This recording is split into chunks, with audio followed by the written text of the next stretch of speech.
You ask Tiger to solve. This deals with linear equations with one unknown. The final result is x equals -54. Let's solve it step by step. Simplify the expression. Break up the fraction. Find the greatest common factor of the numerator and denominator. Factor out and cancel the greatest common factor.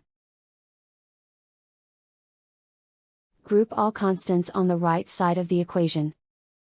Add 1 to both sides. Simplify the arithmetic.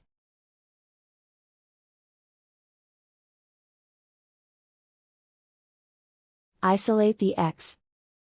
Multiply both sides by 6.